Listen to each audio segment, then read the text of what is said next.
The Queen of Emerald Falls. Written by J.J. Dibenedetto. Narrated by Cait Frizzell.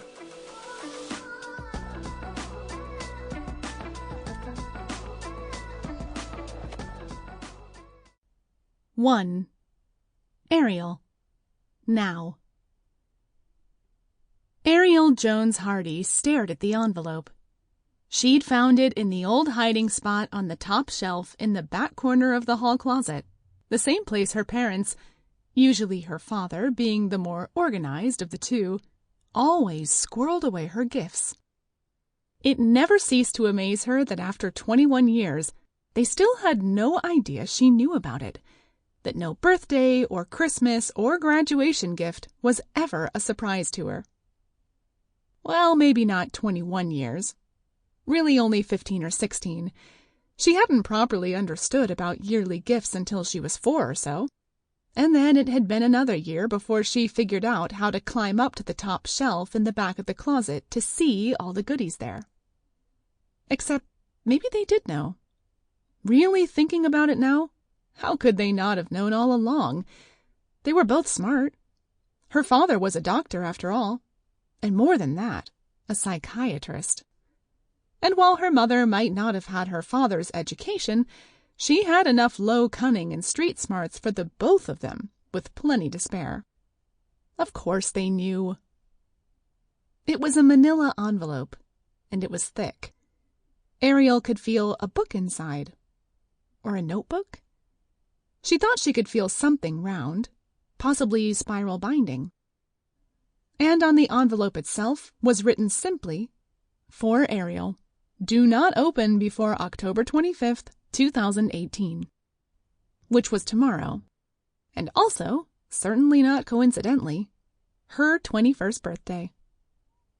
It was written in her mother's hand, beautiful writing, with lots of flourishes on the letters, until she got to October, at which point it became nearly illegible.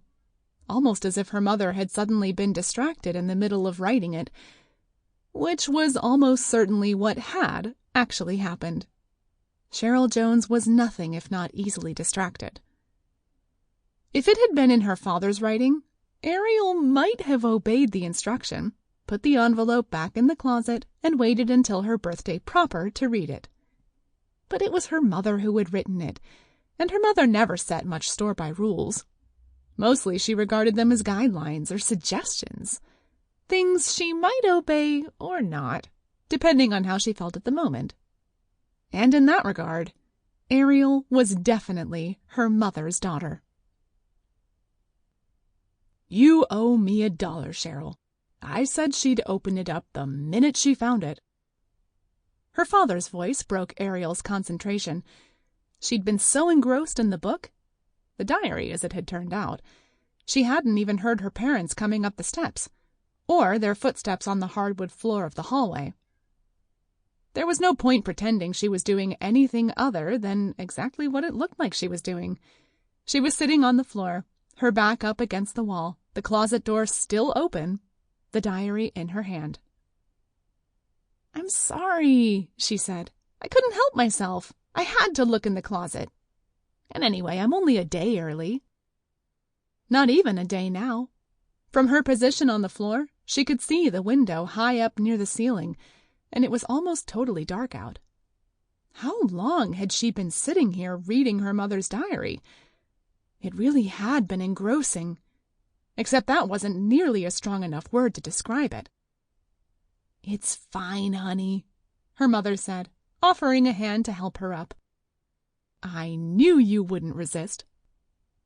Her father rolled his eyes at her mother, something she'd seen him do about 1,000,000 times over the years. "Then why did you bet me?" "Why do you think I only bet $1, Doc? Have you ever known me to make a stupid bet?" Even before she finished speaking, her mother was glaring at him. "Never mind. Don't answer that." The diary had been full of risky bets by both her parents, and bets that went so far beyond risky, Ariel wasn't sure there was a word for them. "Is this all true, Mom?" Ariel held up the diary. Sample complete. Ready to continue?